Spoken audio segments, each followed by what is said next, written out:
Bonjour, la leçon que nous allons aborder s'intitule Évolution des propriétés physiques des alcalino-terreux. L'objectif de cette séquence est de donner des éléments de connaissance et des outils permettant à chaque apprenant d'interpréter l'évolution des propriétés physiques dans la famille des alcalino-terreux. Bien sûr, en s'appuyant sur la structure atomique, cette leçon s'articulera autour de deux grands points. D'abord, la présentation des alcalino-terreux et ensuite les propriétés physiques des alcalino-terreux, à l'intérieur duquel nous traiterons des propriétés générales et de l'évolution des propriétés physiques des alcalino-terreux. Le nom alcalino-terreux vient du terme métaux de terre, décrivant les métaux qui résistent au feu. Les oxydes de métaux alcalino-terreux demeurent solides à des températures très élevées. L'appellation alcalino-terreux est également liée au fait que la position de ces éléments est comprise entre celle des alcalins et celle des terres rares. Les alcalino-terreux qui constituent le deuxième groupe de la classification périodique représentent les éléments suivants: le beryllium, le magnésium, le calcium, le strontium, le barium et le radium. Le radium est radioactif et il est obtenu par désintégration naturelle de l'uranium. Il a été découvert en 1888 et isolé par Pierre et Marie Curie.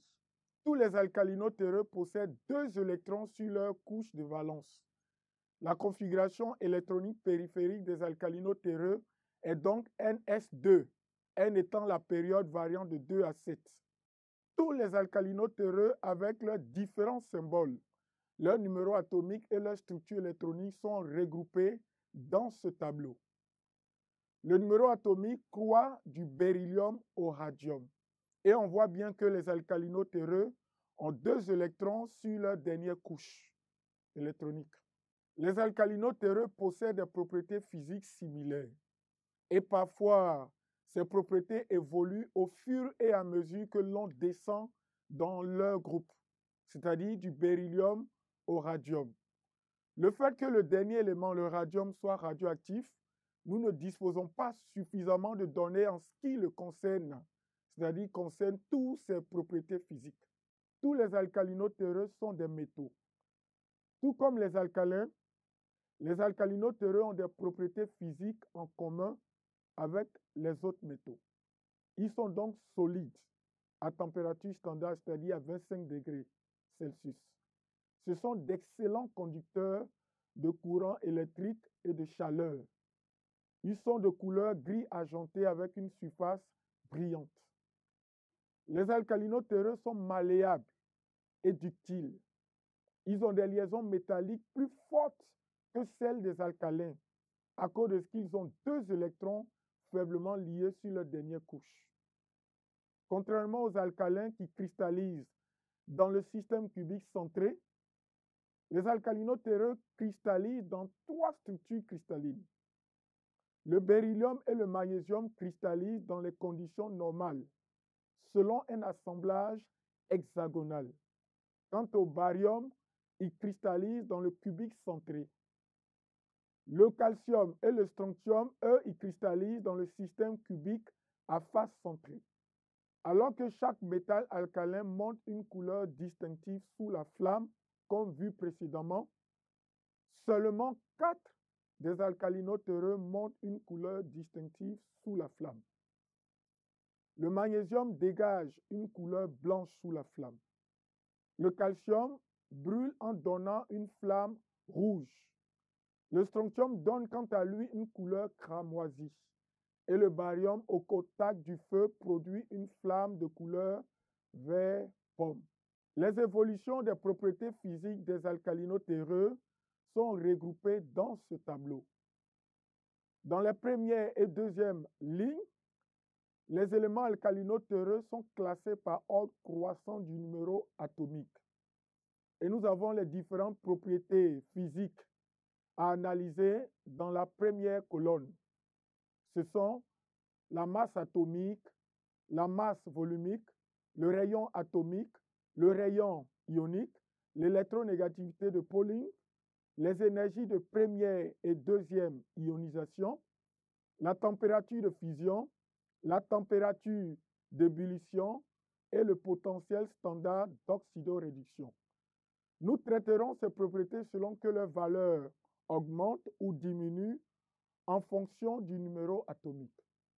Ainsi, les valeurs de la masse atomique, de la masse volumique, du rayon atomique et du rayon ionique augmentent en fonction du numéro atomique. Les paramètres dont les valeurs diminuent en fonction du numéro atomique sont l'électronégativité, les énergies de première et deuxième ionisation, les températures de fusion, d'ébullition et le potentiel standard d'oxydoréduction.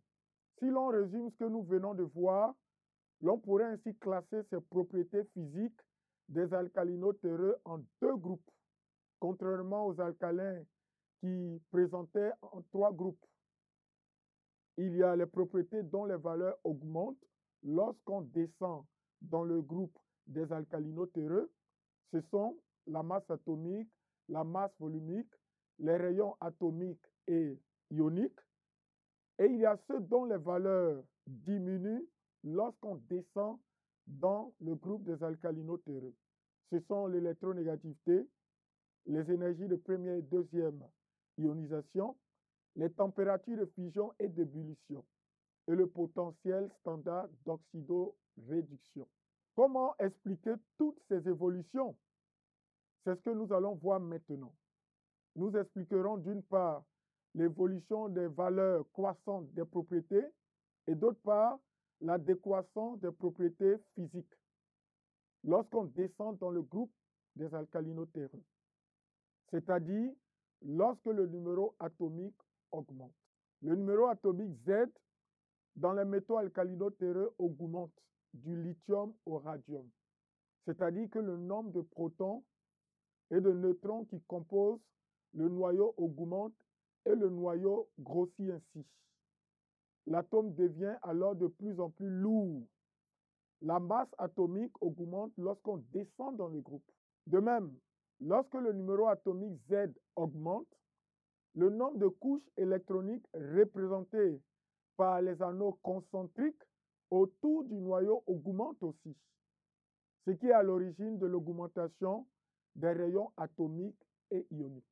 On peut également expliquer pourquoi les rayons ioniques sont plus petits que les rayons atomiques respectifs. En fait, pour devenir ion, les alcalino-terreux perdent 2 électrons de leur dernière couche. Il y a donc une couche en moins autour du noyau. Ainsi, le rayon ionique devient plus petit que le rayon atomique, du fait de la perte de la dernière couche. Pour ce qui concerne les propriétés dont les valeurs diminuent en fonction du numéro atomique, nous allons expliquer la diminution des énergies de première et deuxième ionisation. En effet, les énergies de première et deuxième ionisation diminuent lorsque Z augmente car les électrons de la dernière couche sont de plus en plus éloignés du noyau. Donc l'attraction de celle-ci. Ces électrons deviennent de plus en plus faciles à arracher. C'est ce que nous avons appelé l'effet distance avec les alcalins. En comparant les deux premières énergies d'ionisation dans le cas des alcalino-terreux, on remarque que l'énergie de deuxième ionisation est plus grande que l'énergie de première ionisation correspondante et que la différence entre ces deux énergies est plus faible que pour les alcalino-terreux que pour les alcalins, car les deux derniers électrons sont sur la même couche. Néanmoins, le premier électron sera plus facilement arraché que le deuxième, car après le départ du premier électron, le deuxième sera plus attiré par le noyau et il faudra fournir plus d'énergie pour l'arracher. L'énergie d'ionisation deuxième est donc alors plus grande que l'énergie d'ionisation 1. Nous sommes à la fin de cette leçon et vous avez vu les propriétés physiques des alcalino-terreux. Vous avez également appris à expliquer l'évolution de leurs valeurs dans le groupe des alcalino-terreux. Je vous souhaite un bon courage et à bientôt.